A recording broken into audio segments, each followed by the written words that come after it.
भगवान शिव के निवेदन करने पर भगवान विष्णु ने निम्न कोटि के ब्राह्मण उत्पन्न किए। जैसा मित्रों, मैं नीतू पांडे यूट्यूब चैनल पर सबका स्वागत करती हूँ। इस कथा का वर्णन स्कंद पुराण में मिलता है। मनुष्यों में उच्च कुल और उच्च पद वाले मनुष्य ब्राह्मण होते हैं। इन ब्राह्मणों में भगवान की सेवा के लिए ब्राह्मणों को उत्पन्न किया गया था। ब्राह्मण भगवान ब्रह्मा के मस्तक से नहीं बल्कि भगवान विष्णु के मस्तक से उत्पन्न हुए हैं, इसलिए इतने पूजनीय माने जाते हैं। और कहते हैं कि जो ब्राह्मण का अपमान करता है स्वयं भगवान विष्णु का अपमान करता है, क्योंकि जो ब्राह्मण भगवान विष्णु के मस्तक से उत्पन्न हुए हैं वो ब्राह्मण ईश्वर की पूजा को समर्पित किए जाते हैं, वेद पाठी होते हैं। उन ब्राह्मणों को वेद पाठ और पूजा पाठ के लिए ही रखा जाता है ताकि लोगों को शास्त्रों का ज्ञान दे सके, विद्या का दान दे सके। लेकिन आज कलयुग में ब्राह्मण पथ भ्रष्ट हो चुके हैं। वो शास्त्र बेचते हैं और यही नहीं विद्या भी बेचते हैं ताकि अपना भरण पोषण कर सके। और लालच के मारे जो लोग इस तरह का कार्य करते हैं वो हमेशा दुखी और हमेशा धनहीन माने जाते हैं। इस तरह से ब्राह्मण कई प्रकार के होते हैं। जिस प्रकार से हमारे सनातन में हिंदुओं को 4 प्रकार की जाति में बांटा गया है, उसी प्रकार ब्राह्मणों को भी 3 तरह के स्तर में बांटा गया है। पहला उच्च कोटि, जो कि ईश्वर की पूजा के लिए मंदिरों में नियुक्त किए जाते हैं। दूसरा मध्यम कोटि, जो मंदिरों की सफाई और पूजा पाठ के समान व्यवस्था एवं भगवान के वस्त्र तैयार करना इत्यादि के लिए नियुक्त किया जाता है। तीसरा निम्न कोटि के ब्राह्मण, जो ब्राह्मण श्राद्ध कर्म कराते हैं, उन ब्राह्मणों को मंदिर का कार्य करने की अनुमति नहीं होती है, बल्कि ये तो वो ब्राह्मण होते हैं जो कि श्राद्ध कर्म कराते हैं एवं ब्राह्मण होने पर भी गोत्र एवं कुल बड़े ब्राह्मणों की भांति में आता है, पर इन्हें मंदिर में प्रतिमा पूजन या अन्य शुद्ध कर्म करने की अनुमति नहीं होती है और ना ही ये बड़े पंडितों की श्रेणी में आते हैं। ये वैश्य ब्राह्मण कहलाते हैं। इस कथा के माध्यम से ये बात पता चल जाएगी। तो आज की कथा आरंभ करते हैं। युधिष्ठिर पूछते हैं, धर्मारण्य में जिन श्रेष्ठ आचार व्यवहार वाले ब्राह्मणों ने निवास किया था वे किस कुल में उत्पन्न हुए थे? तो व्यास जी इस बात पर दृष्टि डालते हुए कहते हैं, हे नृप श्रेष्ठ युधिष्ठिर, उन ऊर्ध्ववेता ऋषियों एवं महात्मा ब्राह्मणों की शाखा प्रशाखा पुत्र पौत्र आदि की संख्या बहुत सी हुई। मुख्य 24 गोत्रों के नाम तुम्हें बतलाता हूँ।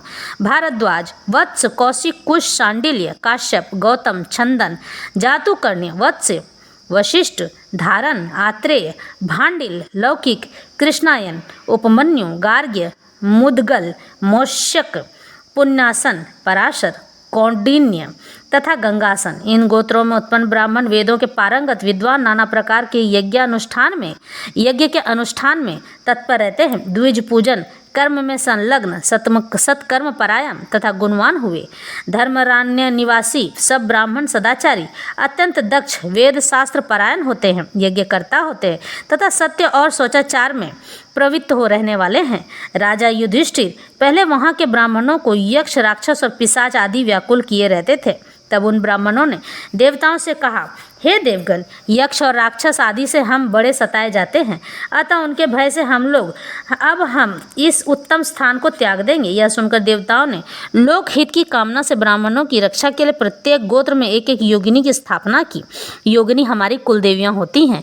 रक्षा और पालन में जो शक्ति समर्थ हुई वह उस गोत्र की कुलदेवी मानी गई। श्री माता तारिणी देवी, गोत्रपा, आशापुरी, इच्छार्थी नाशनी, पिपली, विकारवशा, जगन्माता, महामाता, सिद्धा, भट्टारिका, कदम्बा, विकरा, मीठा, सुपर्णा, वसुजा, महादेवी, मातंगी, वाणी, मुकुटेश्वरी, भद्री, महाशक्ति, संहारी, महाबला और महादेवी चामुंडा ये गोत्रों की माताएं हैं। ब्रह्मा, विष्णु और शिव आदि देवताओं ने वहाँ रक्षा के लिए उन गोत्र मातृकाओं की स्थापना की है। वहाँ के स्वधर्म परायण श्रेष्ठ ब्राह्मण उन सब योगिनियों की पूजा करने लगे। तभी से योगिनियों द्वारा वे अपने अपने समय में सुरक्षित हुए। सब ब्राह्मण स्वस्थ एवं पुत्र पौत्रों से संयुक्त हो गए।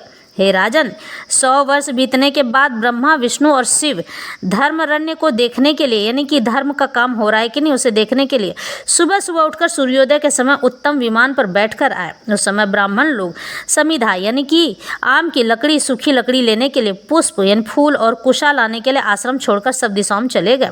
आश्रम सुना देखकर महादेव जी ने भगवान विष्णु से कहा, हे प्रभु, यहाँ के ब्राह्मण बड़ा कष्ट पाते हैं, अतः इनकी सेवा के लिए कुछ सेवकों की व्यवस्था क्यों ना करूं, ऐसा मेरा विचार हो रहा है। भगवान शंकर यह वचन सुनकर विष्णु जी ने कहा, ठीक है ठीक है। फिर वे ब्रह्मा जी से कहते हैं कि हे ब्राह्मण, आप यहाँ के ब्राह्मणों की सेवा के लिए कोई उपाय कीजिए। भगवान विष्णु का यह आदेश सुनकर ब्रह्मा जी ने कामधेनु का स्मरण किया।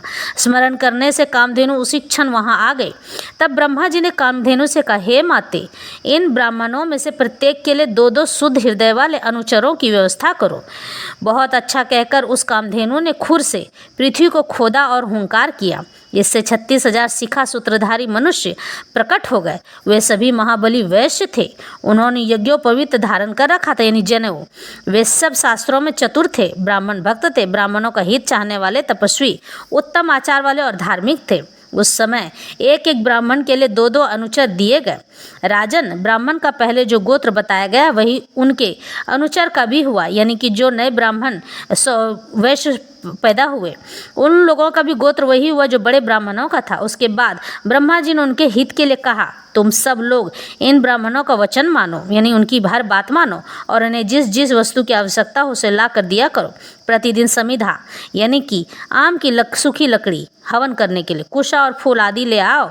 सदा इनकी आज्ञा के अनुसार चलो, कभी इनका अनादर न करो। जात कर्म, नामकरण, अन्नप्राशन, चूड़ाकरण, उपनयन आदि संस्कार तथा जो व्रत, दान, उपवास आदि कर्म प्राप्त हों उन्हें इन ब्राह्मणों की आज्ञा के अनुसार ही करना चाहिए। इनकी आज्ञा लिए बिना जो दर्श, मार, याग, श्राद्ध कार्य या कोई कर्म करेगा वह दरिद्रता, पुत्र शोक एवं कीर्ति नाश को प्राप्त हो जाएगा। तब उन अनुचरों ने बहुत अच्छा कहकर देवताओं की आज्ञा स्वीकार की। उसके बाद वे इंद्र आदि श्रेष्ठ देवता कामधेनु की स्तुति करने लगे। हे अनधे, तुम सब देवताओं की माता और सब यज्ञों का कारण हो। सब तीर्थों में तुम ही उत्तम तीर्थ हो। तुम्हें सदा नमस्कार है। तुम्हारे ललाट में सूर्य, चंद्रमा, अरुण और भगवान शंकर विराजमान हैं। हुंकार में सरस्वती वास करती हैं। गले के कंबल में नागों का निवास है। खुर पृष्ठ में गंधर्व और वे चारों वेद हैं तथा तुम्हारे मुख के अग्रभाग में समस्त चराचर तीर्थ हैं। इस प्रकार भांति भांति के वचनों से प्रसन्न की हुई कामधेनु स्वर्ग को चली गई और उन वैश्यों के विवाह के लिए भगवान शंकर और यम ने गंधर्वों की कन्याओं को लाकर उनकी पत्नी के रूप में स्थापित किया। विश्वावसु नाम से प्रसिद्ध जो गंधर्वों के राजा हैं, यानी गंधर्व मतलब जो नाचते गाते और बजाते हैं, उन्हीं से उनके यहाँ 60,000 कन्याएं थीं। वे सभी रूप, यौवन और उदारता से संपन्न थीं। उन्हीं को वेदोक्त विधि से देवता के समीप उन वैश्यों के लिए अर्पण किया गया, यानी कि उन्हीं गंधर्व स्त्रियों से जो गाने बजाने वाले थे उनसे ही उन वैश्यों का विवाह हुआ। उस समय उन वैश्यों ने गंधर्वों को पूर्वज देवताओं को सूर्य और चंद्रमा को तथा यमराज और मृत्यु को भी अज्य भाग दिया। विधि पूर्वक अज्य भाग अर्पण करने के पश्चात ही उन वैश्यों ने उन कन्याओं का वरण पानी ग्रहण किया। तब से लेकर आज तक गंधर्व विवाह उपस्थित होने पर देवता आज्य भाग ग्रहण करते हैं। जिन 36,000 धेनु कुमारों की चर्चा की गई है उनके पुत्र पौत्रों की संख्या लाखों तक पहुंच गई। वे सब ब्राह्मणों के सेवक हुए। उसके बाद देवताओं के चले जाने पर सब ब्राह्मण इस स्थान पर निवास करने लगे। हे राजन, तब से वहाँ के ब्राह्मण निर्भय हो पुत्र पौत्रों के साथ रहते और वेदों का पाठ करते हैं। वे वेदज्ञ विद्वान कभी शास्त्रों का अर्थ सुनाते, कभी कोई भगवान विष्णु का जप करते, कोई शिव जी के गुण गाते, कोई ब्रह्मा जी के नाम लेते और कोई यम सूक्त का जप करते हैं। कितने ही याजक बनकर यज्ञ एवं अग्निहोत्र की उपासना करते हैं। वे स्वाहाकार, स्वाधाकार और वशटकार के शब्दों से चराचर प्राणियों सहित संपूर्ण त्रिलोकी के परिपूर्ण करते रहते हैं। वहाँ के वैश्य भी बड़े दक्ष होते हैं और सदा ब्राह्मणों की सेवा के लिए उत्कंठित रहते हैं। वे धर्मप्राण के दिव्य प्रदेश में सुस्थिर होकर बसते हैं और ब्राह्मणों के लिए अन्न पान समिधा यानी कि सूखी आम की लकड़ी, कुश और फल आदि का प्रबंध करते हैं। पुष्पोहार का संग्रहण करना, स्नान किए हुए वस्त्र को धोना, उपले आदि बनाना, झाड़ने बुहारने का काम करना तथा कूटना और पीसना आदि कार्य उन वैश्यों की स्त्रियां करती हैं। ब्रह्मा, विष्णु और शिव के वचन से सब लोग उन ब्राह्मणों की सेवा करते थे। तब से सब ब्राह्मण स्वस्थ हो हर्षपूर्वक दिन रात ब्रह्मा, विष्णु और शिव आदि की उपासना करने लगे। ये थे वैश्य ब्राह्मण जो कि श्राद्ध कर्म करते हैं और जिनकी स्त्रियां झाड़ू पोछा झाड़ने बुहारने के लिए मंदिर का प्रांगण साफ करने के लिए रखी जाती हैं। तो इस तरह से ब्राह्मण 3 प्रकार के माने गए हैं और यह ब्राह्मण सेवा ब्राह्मणों के लिए ही की जाती है।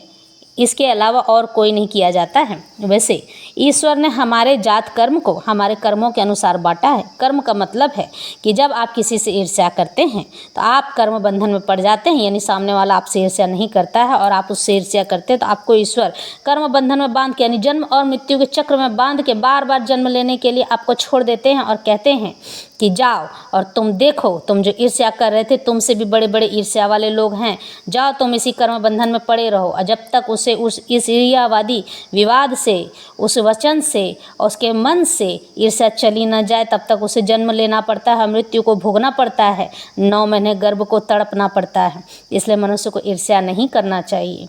लोभ करने से मनुष्य दरिद्र होता है। इस तरह से यह कथा आज की यहीं संपन्न होती है। हम फिर मिलेंगे।